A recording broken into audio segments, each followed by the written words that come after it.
Jehová sea glorificado, pero Él se mostrará para alegría vuestra, y ellos serán confundidos. Mis hermanos, eso es una profecía que se va a cumplir nuevamente. Y sinceramente, los hermanos que comparten la misma fe, que dicen predicar esta verdad, que es una verdad presente, ellos los van a echar de la iglesia solamente porque tú das un testimonio fidedigno. Solamente por eso. Te van a ridiculizar por eso. ¿Tú quieres ver quién es tu hermano de verdad? Actúa como tú debes de actuar. Habla conversaciones que tú debes de conversar para que tú veas cómo los que no están en el espíritu van a reaccionar como cuando tú le echas rey a las hormigas o a las cucarachas. Van a empezar a temblar los que no están en el espíritu. Y esos son los que serán hallados faltos. O falto, perdón. Entonces vamos a continuar con nuestra presentación. Y nosotros la dejamos en la parte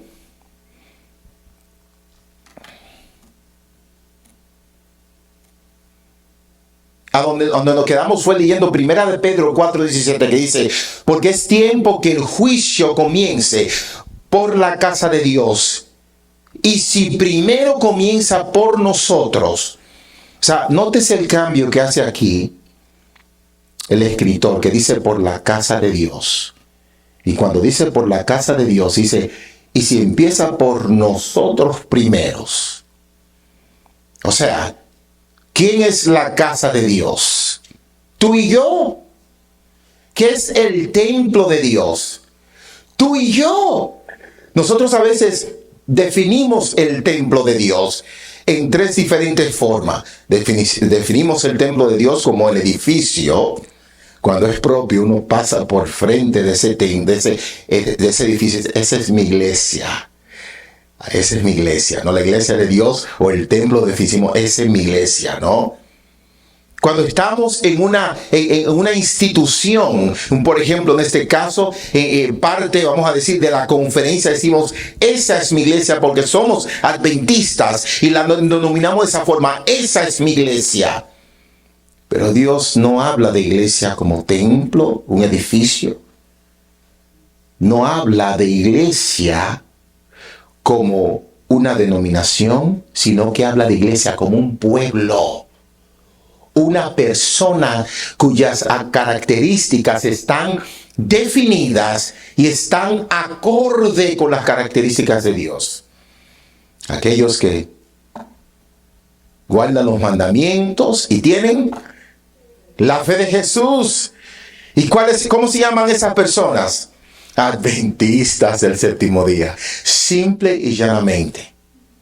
Son adventistas. Entonces también leímos en el conflicto de los siglos, en la página 472, párrafo 2, dijimos que en el rito típico cuando se hacía la cuestión del santuario, solo aquellos que se habían presentado ante Dios, arrepintiéndose y confesando sus pecados y cuyas iniquidades eran llevadas al santuario por medio de la sangre del holocausto, tenían la participación en el servicio de cada día de la expiación. Eso quiere decir que aquellos quienes iban por la mañana a llevar su tortolita, su ovejo, su chivo, de acuerdo a su posibilidad económica, y hacían ese acto de llevar, eso conllevaba un arrepentimiento, una humildad y una humillación. No podemos sumar más de ahí, porque si empezamos a sumarle más, lo que vamos a hacer es vamos a restarlo. Ellos, cada persona que hacía ese acto, entonces sus pecados serán expiados. Sencillamente. Porque ¿por qué tenían que hacer? Bueno, tenían que cortar el sueño No importaba a qué hora se acostasen, ellos tenían que cortar el sueño y asegurarse que a cierta hora por la mañana se levantaban y al llevar a caminar, no sé, bueno, estaban cerca del santuario, pero el factor que se levantarse, cortar el sueño y caminar y llevar el sacrificio ante el santuario, ya eso lo denominaba como personas que eran aptos para que sus pecados sean expiados. ¿Qué ustedes piensan en el tiempo que estamos viviendo? Dice así, en el día de la expiación final del juicio, los únicos casos, oigan, los únicos, ahorita estamos recibiendo japa, ñapa, yapa o todo eso extra, ¿no? Porque el tiempo de gracia en la cual nos encontramos, estamos recibiendo ese tiempo de gracia, ese extra para que nos pongamos bien con el Señor. Estamos recibiendo, y solo nosotros lo que nos consideramos ser hijos de Dios y lo que profesamos ser su hijo. Dice, en el juicio de los impíos, el juicio de ellos, no de la casa de Dios, sino de lo de afuera, de lo que nunca aceptaron, es distinto y se verificará en la fecha posterior. O sea, después de. Es solemne, mis hermanos.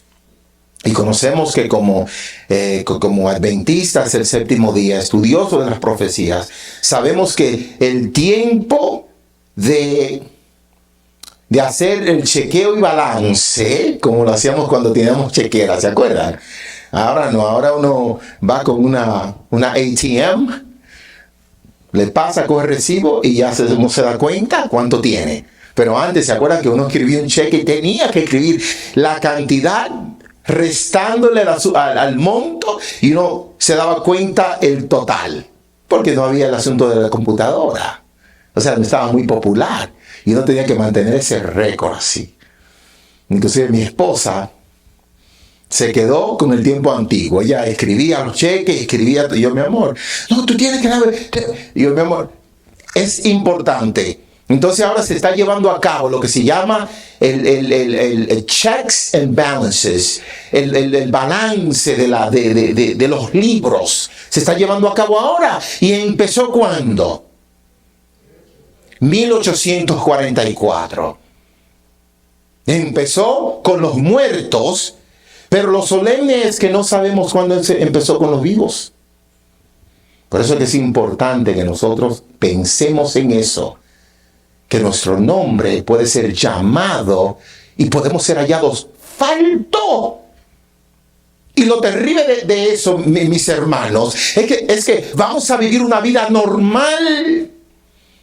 La pluma inspirada dice que todo va a estar normal. Tú vas saliendo a la iglesia, tú vas a tener con tus problemas igual, pero no te vas a dar cuenta que tú has sido sellada para perdición. Hemos sido sellados para perdición.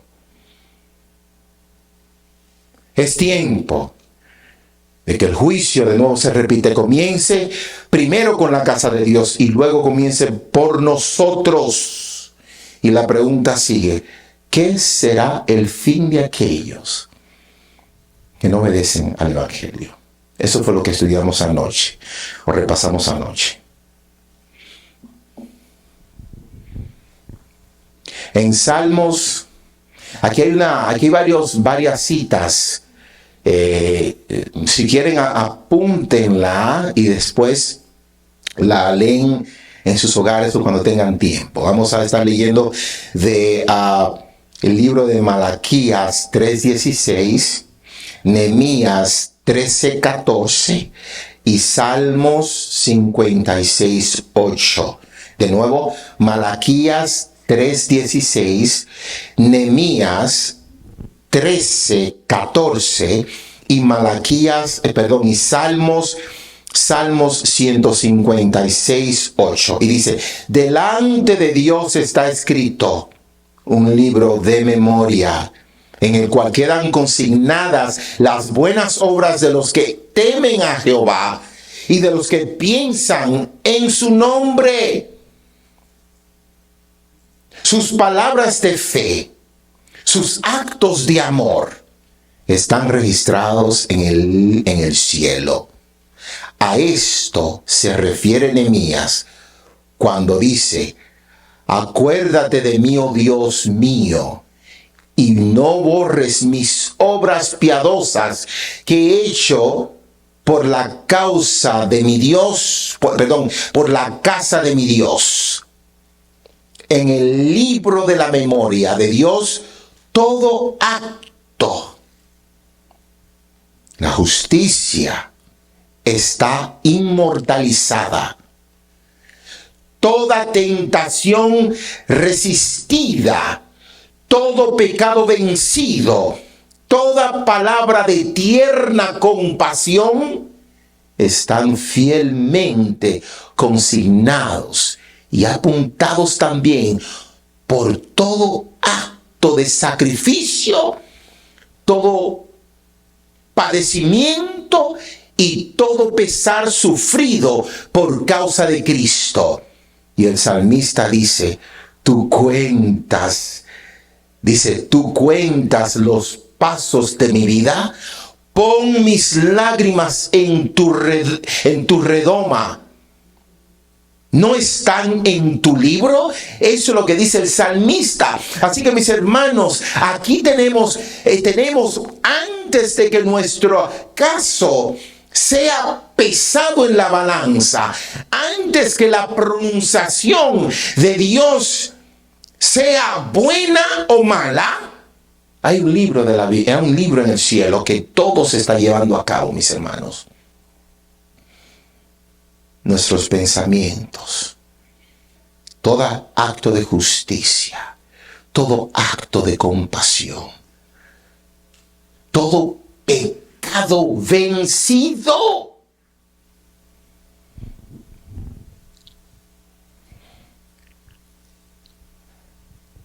En la República Dominicana, los que quieren justificar lo que digo, yo le llamo una rabieta. Eso es un enojo. ¿Saben lo que dicen? Bueno, ojalá que no se me suban los apellidos. Bueno, no es mi culpa, mi mamá fue así, mi papá era así y yo no puedo cambiar. Yo no minimizando el poder de Jehová. Minimizándolo. Estás en el libro. No tan solo quedan escritos todo lo bueno que tú haces. Y no tan solo los actos buenos de compasión, sino los pecados vencidos, los sufrimientos que tú has padecido por causa de Dios. Todo eso es escrito en el libro del cielo como algo vencido y una victoria ganada. Pero ¿qué es entonces lo que se escribe en el otro libro? Lo contrario.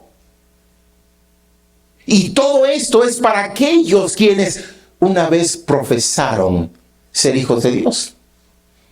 O sea que la justicia en el libro de la memoria se escribe también la injusticia que tú cometes en nombre de tu fe. Se escribe los pecados que no fueron vencidos. Se escribe el egocentrismo tuyo. Cuando tú piensas en ti, solamente en ti y nada más que en ti. Cuando tú no pones a tu prójimo primero, ¿qué dice la Biblia? Los primeros serán ¿qué?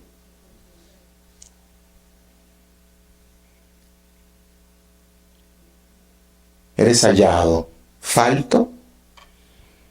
Hay tres cosas aquí que me saltaron: justicia, pecado y compasión. justicia, pecado y compasión.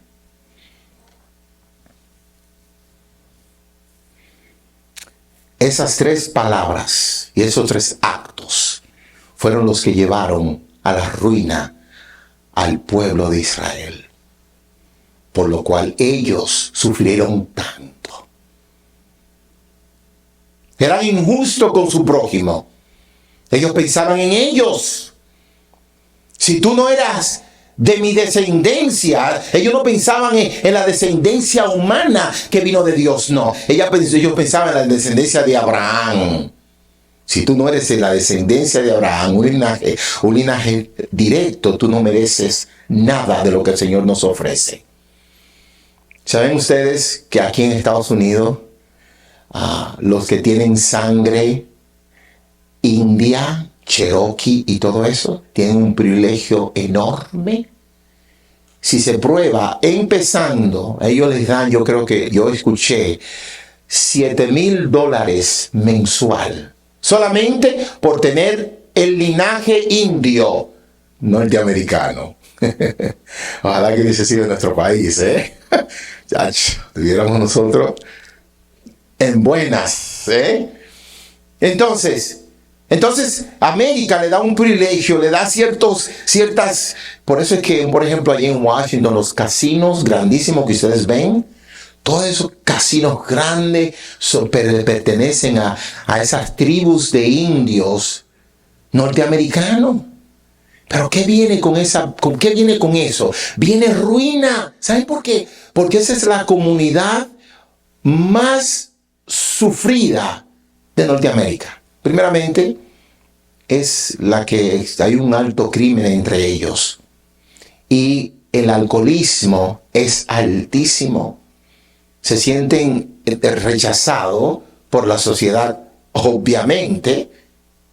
Y así, pero las bendiciones que ellos recibieron, las convirtieron en una maldición. El pueblo de Dios se le había prometido que iba a mantener a su pueblo. Y esa bendición ellos la convirtieron en una maldición. Practicaban la injusticia, la pecaminosidad y la vanagloria. Nadie que practique esos actos podrá disfrutar de la compañía de Dios, a menos que no posee la característica de Dios: ser justo, compasivo y sin pecado. ¿Saben lo que se está vendiendo? Ahora mismo, muchos de nuestros hermanos que se dicen compartir la misma fe, están vendiendo la idea de que no podemos vivir sin pecado. Que es imposible vivir sin pecado. Eso es lo que están diciendo. Y muchos están, en fila comprando esa ideología. No es total. ¿Se acuerdan? Es que mi apellido, yo no puedo, Señor, tú me tienes que ayudar, porque yo no puedo. Una doble mentira.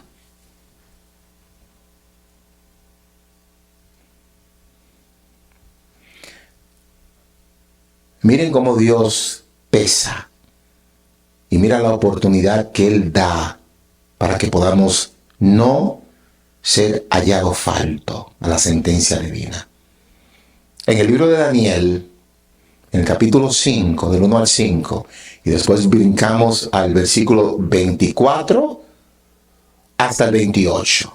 Daniel capítulo 5, los versículos del 1 al 5, y luego leemos desde el 24 al 28. Dice así: el rey Balsasar hizo un gran banquete, y a 1,000 de sus príncipes, y en presencia de los 1,000 bebía vino. Versículo 2. Balsasar, con el gusto del vino, mandó que trajesen los vasos de oro y de plata que Nabucodonosor su padre había traído del templo de Jerusalén. para que bebiesen en ellos el rey y sus grandes, sus mujeres y sus concubinas. Número 3. Entonces fueron traídos los vasos de oro que había traído del templo de la casa de Dios que estaba en Jerusalén, y bebieron en ellos el rey y sus príncipes, sus mujeres y sus concubinas. Bebieron vino y alabaron a los dioses de oro y de plata, de bronce, de hierro, de madera y de piedra. En aquella misma hora aparecieron 2 dedos de una mano de hombre que escribía delante del candelabro sobre lo encalado de la pared del palacio real. Y el rey veía la mano que escribía. Entonces su presencia fue enviada a la mano que trazó esta escritura. 25. Y la escritura que trazó es Mene, Mene, Tekel Uparsin. Esta es la interpretación del asunto. Mene, contó Dios tu reino y fue puesto fin. Tekel, pesado has sido en balanza y fuiste hallado falto. Pérez, tu reino ha sido roto y ha dado a los medos y los persas. Dios siempre juzga a su pueblo para recompensarlos según sea su obra. Mis hermanos, en este versículo solamente, en estos versículos que he leído solamente, podemos construir un edificio como de 100 pisos y estar aquí por 2 semanas. Pero vamos a ver qué resalta Daniel 5, del 1 al 5, el 24. Sabemos que antes del 24 fue cuando el rey llamó a Daniel para que le diese la interpretación. Por eso evadimos leer eso. Solamente nos vamos a concentrar en eso mismo. Aquí mire, eso nos habla del tiempo profético en estos versículos. Y vamos a tocar eso un poco para darle por lo menos la introducción. ¿Tengo hasta qué hora, pastor? ¿Hasta qué hora tengo en esta parte? A las 45. Ok, perfecto, gracias. El rey hizo una gran fiesta, un gran banquete. Esa palabra banquete, manténgala en la mente porque me resaltó. Y 1000 de sus príncipes. ¿Saben ustedes que el número 1000 es importante bíblicamente? ¿Qué significa 1000 para Dios? ¿Sabe lo que significa? No, significa largo tiempo. En el cielo vamos a vivir, cuando vayamos, 1000 años.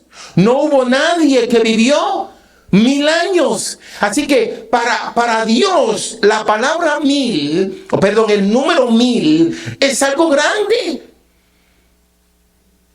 Entonces él llamó, porque el diablo siempre le gusta imitar.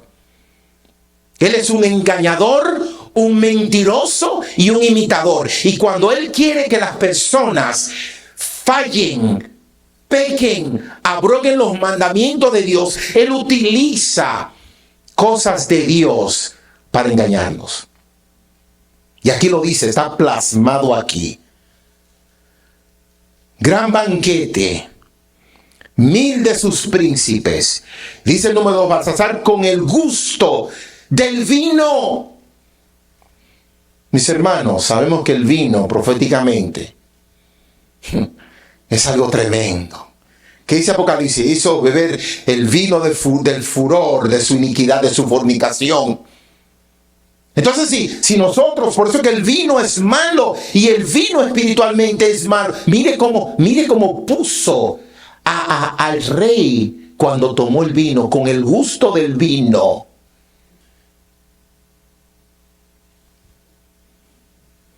Las piedras preciosas le pertenecen a Dios. El oro, la plata, el bronce y todo. ¿Cómo fue que Dios mandó hacer el templo a Moisés? ¿No fue utilizando esas piedras preciosas? ¿Y cómo fue que Satanás instó al pueblo de Israel para que cometieran un pecado capital? ¿No fue labrando un becerro de oro? Fue labrando un becerro de oro. O sea, Satanás utiliza lo mismo que le pertenece a Dios para engañarnos. Concubinas y mujeres. Proféticamente, las mujeres, ¿qué significa? Iglesias. Mis hermanos, nosotros, por eso es que aquí dice, eres hallado falto. ¿Saben por qué? Porque nosotros, analizando esto, el templo de Dios, las concubinas, sus mujeres, plata, oro, a los dioses de madera, de piedra, todo eso, para mí, mis hermanos, tiene que ver mucho con lo que nosotros a veces implicamos o implementamos en nuestro servicio a Dios. Y por eso es que no podemos encontrar paz en la iglesia. Por eso es que tenemos problemas constantemente, porque tu conexión con Dios, tu relación con Dios ha sido infectada, mis hermanos. Tú te gozas en los banquetes de este mundo. Tú coges lo que le pertenece a Dios, lo que Dios ha santificado, ya sea tu mano, ya sea tu boca, ya sea el ser, tú lo has tomado y se lo has dedicado a los dioses. Pero ¿cómo si yo no tengo ningún tipo de Dios en mi casa? Yo no me postro a ellos. ¿Qué es lo primero en tu vida?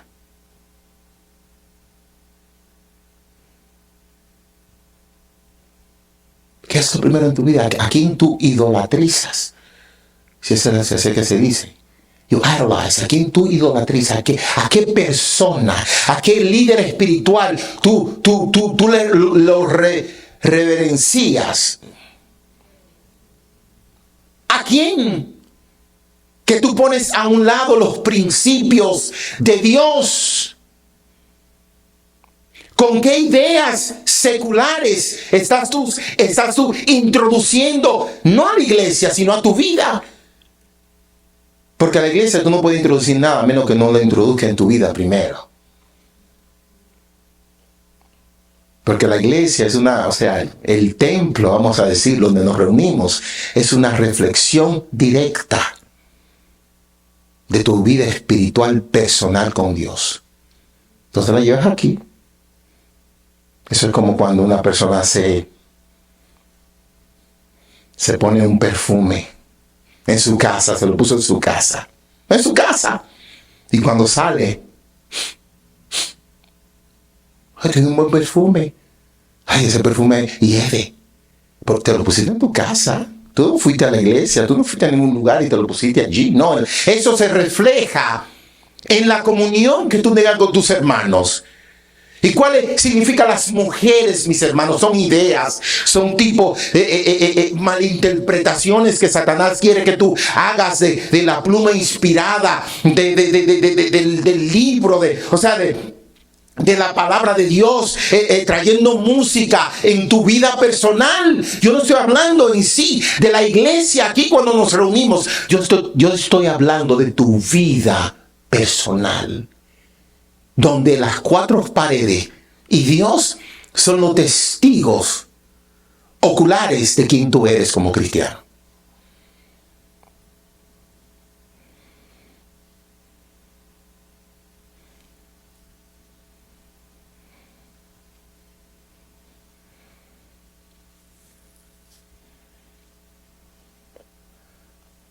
Hay 3 pecados capitales que cometió Belsasar, que nosotros lo podemos estar cometiendo. Y utilizo la palabra capital para solamente ejemplificar qué tan serio es el crimen que estamos cometiendo. Aquí en la tierra, un capital punishment, así quiere decir que ya tú pasaste. Ahora tiene que ser tratado al nivel del pecado o del crimen que tú cometiste. El pecado capital, uno de los pecados fue que Belsasar se atrevió a tomar lo sagrado y corromperlo. Tomar lo que Dios nos dio como una joya y corromperlo. Simplemente porque nosotros no nos atrevemos a estudiar por nosotros mismos, sino que nos sentamos como pollitos a escuchar a alguien y absorber lo que él, ella o todos dicen sin haber investigado ellos mismos. Y tomamos cualquier idea sacra, la tomamos y la corrompemos, así como hizo Belsasar. Buenos días. Hey girls, how are you? Good? Your daughters? I'm your uncle. Hi. Welcome. Eso fue lo que hizo Belsasar. Corrompió, tomó lo sacro. Primer pecado capital. ¿Qué hizo el segundo? Participó con sus grandes mujeres y concubinas. ¿Qué hacemos cuando nosotros queremos ser parte del grupo? Nosotros participamos en liderazgo, ¿no? Nos envolvemos en grandes eventos porque la verdad no es atractiva. El grupito que se reúne allí no es tan lindo como aquella mega iglesia que está allá. Entonces cuando dejamos a un lado lo que Dios reservó para un pueblo, para la manada pequeña, y queremos ser parte de algo grande, entonces compramos y aceptamos las ideas del mundo. Y cuando digo del mundo, no es del mundo, sino que todo lo que viene de ti, si no es dirigido por Dios, es dirigido por el mundo. Cualquier idea que sea. Entonces participamos allí porque nos sentimos más aceptados, no queremos. Eso fue lo que hizo Belsasar. Él quería tener la presencia de gente grande al lado de él. Y nosotros nos conformamos con venir aquí un grupito de 12, 15, 13, 20. Ay, no, demasiado pequeño. No me siento cómodo. Cuidado, hermano. Que las acciones que tú estés haciendo, lo que tú estés determinando, las decisiones están siendo puestas en una balanza.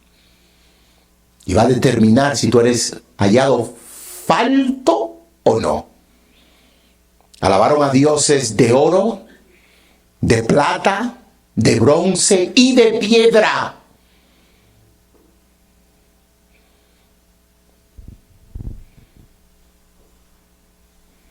¿A qué Dios nosotros alabamos?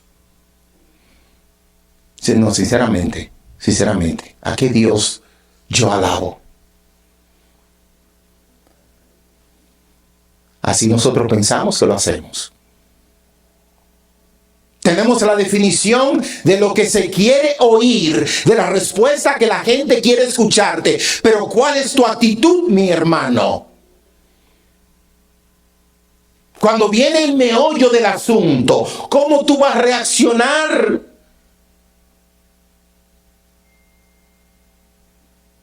Si no podemos contender con los de a pie.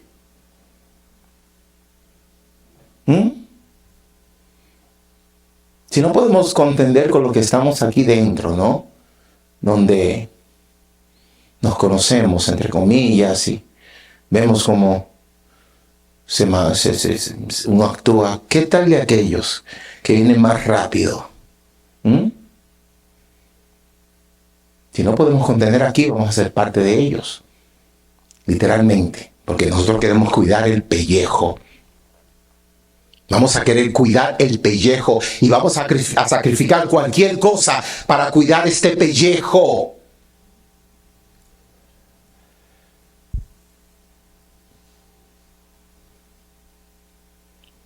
¿Estaremos como el rey Belsasar?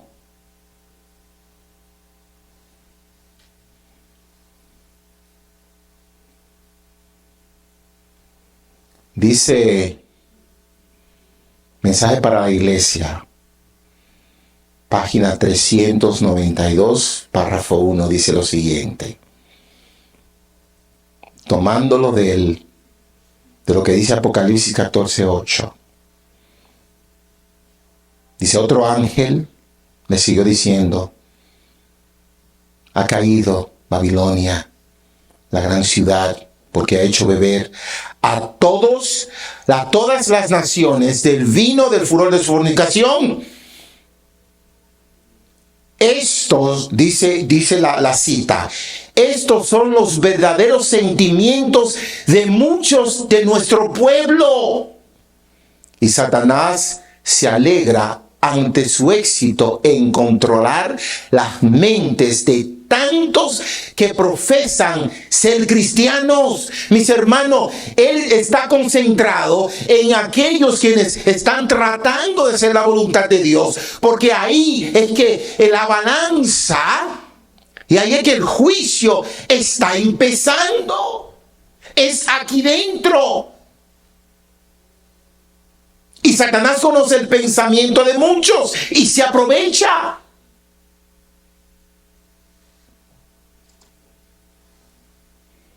Dice, los ha engañado, ha entumecido su discernimiento y han plantado su estandarte infernal en medio de ellos. Y ellos están tan completamente engañados que no lo reconocen. ¿De quién se está hablando aquí? ¿De un cristiano nominal? ¿De un adventista nominal? ¿Qué ustedes creen? Nosotros podemos decir que sí, porque es fácil, dizque, detectar un adventista nominal, ¿no? Que solamente viene a la iglesia, no se involucra, y solo un adventista ¿cómo es? Solamente el séptimo día. Porque viene a la iglesia solamente el sábado. Y viene a las 11. 7-Eleven. I was thinking about that. 7-Eleven. Son adventistas 7-Eleven. Séptimo día y vienen a las 11. ¿De qué se está hablando aquí esa cita de eso? Porque ellos se saben. Eso se denota. Si una persona se presenta como un criminal, ya todos saben lo que es. Pero cuando una persona se presenta como una persona con mucho pudor, educada, se presenta, tú tienes que conocerlo y saber si esa persona de verdad muestra lo que es. Aquí se está hablando de aquellos quienes profesan. Nosotros que pensamos que estamos bien. Si no estamos bien de verdad, Satanás se va a aprovechar. Y sigue diciendo, el pueblo no ha erigido imágenes talladas. Óigame, no han puesto un santo de yeso en su casa. No tienen una foto de la Virgen María en su casa. No tienen nada, no tienen un collar, una cosa que utilizan de oración, los beads de oración, no tienen nada de eso. No tienen nada, no se ve nada de eso, no se nota nada de eso. Dice, sin embargo, su pecado no es menor a la vista de Dios. ¿Y cuál es el pecado que estamos hablando aquí? Los pecados que cometió Belsasar. Y eso que solamente estamos dando una introducción a lo que va a ser el texto central de los días que estamos aquí, que voy a estar aquí con ustedes. adoran a Mamón, aman las ganancias mundanas. Algunos sacrifican su conciencia para obtener su objetivo. El Espíritu de Dios está hablando aquí fuerte y claro, y no le está hablando a los adventistas nominales. Aquí le está hablando a los adventistas, de ese adventista del séptimo día, libre, si no se ponen pilas y obedecen a Dios. Aman a Mamón, aman las ganancias mundanales. Algunos sacrifican su conciencia, mis hermanos. Hay muchos que sacrificamos la conciencia. ¿Y qué es la conciencia? ¿Qué es la conciencia? Cuando vamos al grano, la conciencia es, ¿sabes qué? Esa voz del Espíritu Santo que te habla, que tienen como palabra conciencia, el mundo le llama como conciencia, los actos morales que componen tu persona. Tú sacrificas eso. Tú sabes que esa persona está diciendo algo malo y como que el diablo te ha cegado y le haces caso omiso. Eso es sacrificando tu conciencia. Y yo sé lo que le estoy hablando porque yo tengo mucha experiencia. Y he visto mucho. Como que me dan deseo como de ir y tomar la Biblia. Y como abrir un versículo que habla y hacerle así en la carita. Mira, lee. Mira, despierta. Porque te tienen hipnotizado. Simplemente porque no sacan el tiempo de orar y estudiar.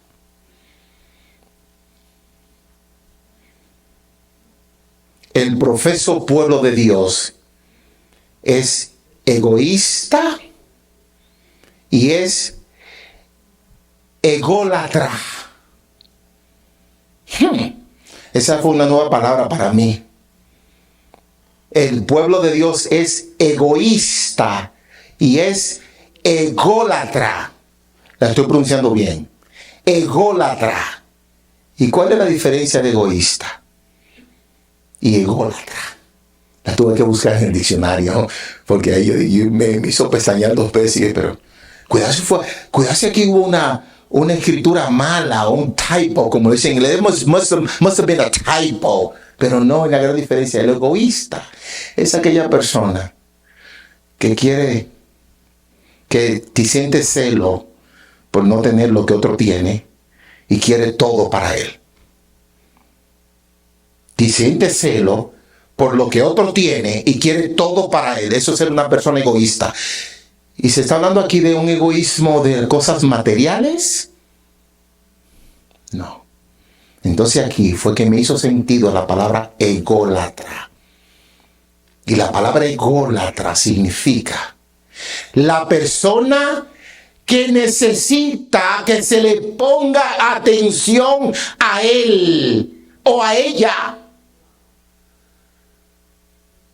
No tan solo que quiere lo que tú tienes, lo quiere para ti, sino que donde quiera que él vaya, necesita un grupo de adulones que lo adulen. Lo que yo diga en la junta tiene que ser aprobado. Eso es ser un cristiano egoísta y ególatra. ¿Conocen algunos de los ególatras?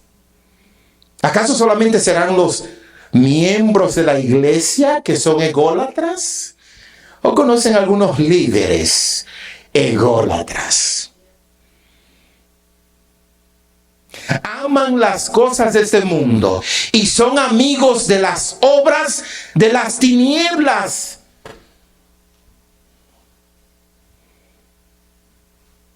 ¿Cómo es que uno es amigo de las obras de las tinieblas? ¿Cómo es eso? ¿Cómo se explica eso? ¿Será que yo soy amigo del ladrón, del borrachón? Ojalá que sea así. Ojalá que tú seas amigo de él y le testifique. Porque no podemos hacer excepción de personas. Ojalá que fuésemos así. Pero ¿cuáles son las obras de las tinieblas que nos gusta y somos amigos de ella? Un ejemplo de ella, ¿cuál es? ¿Cómo es? ¿Qué usted dijo, hermana? Ujú. Yo pensé que usted había dicho lo que yo pensaba, lo que tenía en mi mente. Cuando ella dijo a lo bueno, lo malo le llamamos. Yo pensaba que usted había dicho las novelas. Yo iba a decir, hermana, no fue carne ni sangre que se lo reveló. Porque yo estaba pensando, eso es la mínima cosa que tú puedes amar de las tinieblas. Es una novela tan simple como así. Ver una novela, pasar 2 horas, hora y media, viendo una novela, donde la misma palabra te dice que no debe hacerla, novela. Novela. La misma palabra te lo dice y estamos tan bloqueados que decimos sí, vela. Tan sencillo como eso. Uno se sienta, estudié la Biblia, hice mi lección, hablé con una hermana por el teléfono, sí, mi hermana, vamos a orar. Clic. ¿Qué hora es? Las 7. Y empiezan los anuncios. Y empieza a verla. Eso es ser amigo de las tinieblas. Porque ahí es cuando se absorbe todo. Y va cambiando. Tú eres transformado por lo que tú ves.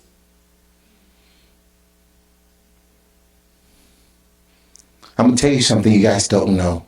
What's that sister of yours? Is she asleep? I thought she was asleep. Listen to this now. Listen to this now. Straighten up a little bit. I'm going to tell you something important. Listen to this now. Nosotros, grandes, not only you guys, we are at fault también. Nosotros no vamos a la iglesia de Dios, pero sí vamos a la iglesia del diablo. ¿Saben cuál es la iglesia del diablo? The movie theater. El cine es la iglesia del diablo. Porque se hace lo mismo que se hace aquí en la iglesia. Excepto que no hay nadie aquí presentándolo. Físicamente. Pero ¿qué pasa? Cuando tú entras, tú encuentras un salón lleno de sillas. Cuando tú entras, te requieren que tú estés calladito. Como en la iglesia. En la iglesia, ellos, para que tú puedas avanzar y aprender a no ser egoísta, te dice, coopera con los diezmos en la ofrendas, que es bíblico. Bueno, tú pagas en el cine los diezmos para ver esa película. Tú tienes que pagar. Y te sientas calladito para escuchar la presentación del pastor, ¿no? En el cine tú tienes que presenciar la presentación de Hollywood. Y si tú hablas, ¿sabes? Aquí no te decimos, shh, cállate. Pero en el cine, en la iglesia del diablo, uno de los miembros puede mirar y decir, can you guys keep quiet? Shh. Amamos las cosas del mundo. En la iglesia salimos edificados. We leave out here edified. En el cine, uno sale edificado con el mensaje del diablo. And I know what I'm saying because I used to go to the movies.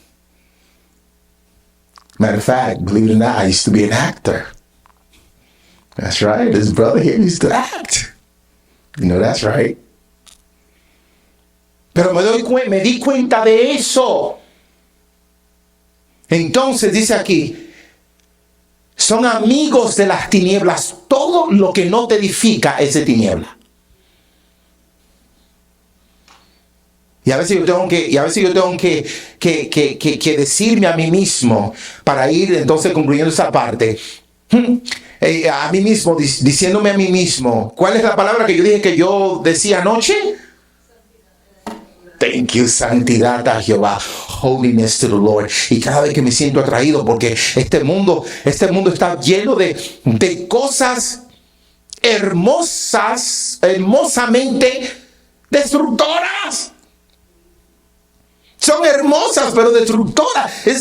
Este mundo ofrece muchas cosas buenas. Pero ¿cuál es su final? Muerte. Sigue diciendo, se complacen en la injusticia. No tienen amor a Dios ni a sus semejantes. Son idólatras y son peores mucho. Ella dice así, lo enfatiza. Y son peores, mucho peores a la vista de Dios que los paganos, adoradores de imágenes talladas, que no conocen nada mejor. O sea, somos peores que los que adoran imágenes talladas. Entonces aquí da la clave por qué somos peores. ¿La captaron? ¿Por qué somos peores que ellos? Porque ellos lo hacen ¿en qué? En ignorancia. Y el pecado yace en saber hacer lo bueno. Pero hermanos, yo les voy a decir algo. Yo sé que, miren, esto es tan delicado, que yo entiendo que a veces hay problemas psicológicos que nosotros no nos damos cuenta que tenemos. Y el pecado nos ha llevado hasta ese punto de no reconocer la chemical imbalance, el desbalance químico que nuestras neuronas tienen. Y no podemos verlo. A veces actuamos de una forma, empezamos a ladrar y de momento estamos bien. Uno no se explica eso. ¿Cómo que una persona es así? ¿Cómo que le llaman a esa persona que son qué? O sea, el bi, ¿qué significa el bi? El polar, ¿qué significa? O sea, está en el sur y está en el norte. Así. Tienen personalidades que ellos mismos, uno mismo no se puede explicar. Pero si Jesús sacaba a los endemoniados, si Jesús pudo resucitar a Lázaro, ¿usted cree que no nos puede librar a nosotros de eso? ¿Qué tenemos que hacer nosotros? Dios te bendiga. Y vamos con la segunda parte más tarde. Adelante.